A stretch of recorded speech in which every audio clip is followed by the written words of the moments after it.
Thikũ ĩmwe tu thutha wa mũtongoria wa bũrũri kwendekithia kũmbwo gwa kamĩtĩ ya mwanya ya igoti ya gũthuthuria na kwenjera kĩhumo gĩa ikuu makĩria ma 109 mwena wa Shakahola, mũtongoria wa mũng'ethanĩro Raila Odinga nĩareganĩte na itua rĩrĩ akiuga nĩ mũgarũ na watho.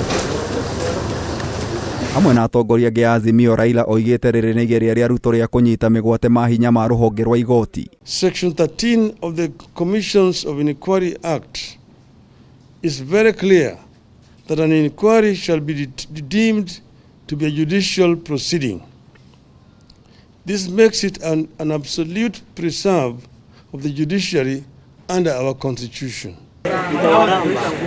Akĩrongoreria ikũ mwena wa Shakahola iria ikuruhanĩtio na mũhunjia mũgomu Paul Mackenzie wa kanitha wa Good News International, ategũbucia Raila augĩte Ruto nĩoĩ ndeto ĩno. Mr. Ruto is as much a suspect as is all the cult pastors from Shakahola and beyond. These so-called pastors have organized mega prayer rallies attended by so-called prayer warriors that include Mr. Ruto, Mr. Gachagua, and their spouses, supposedly to sanctify the land.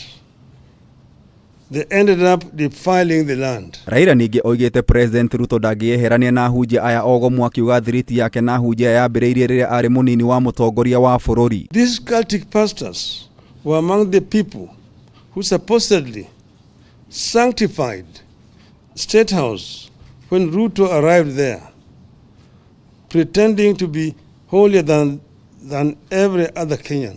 Rĩrĩ ikuũ ici makĩria 101 rĩa kenda ikuruhanĩtio na kwĩhinga kũrĩa na kũnyua nginyagia mũndũ akue makĩrĩrwo gũthiĩ kuonana na mwathani. Raila oigĩte rĩtana rĩa kwĩhinga rĩambĩrĩirie kuma mwaka wa 2015 mũciĩ-inĩ kwa Ruto Karen. And which have been carried over to State House, where everyone is compelled to fast every Wednesday, regardless of their faith, effectively making State House essentially a Shakahola annex. Thutha wa kũhotwo nĩ President Ruto hĩndĩ ya gĩthurano kĩa mwaka wa 2022, Raila nĩorotete gĩkundi kĩmwe kĩa ahunjia ara oigĩte maheanire cioneki cia maheni ciĩgiĩ ũtongoria wa Ruto. Ruto is the leader of the cult movement disguised as Christianity in Kenya. Ruto and Gachagua must tell Kenyans how much these so-called pastors contributed to their 2022 campaign.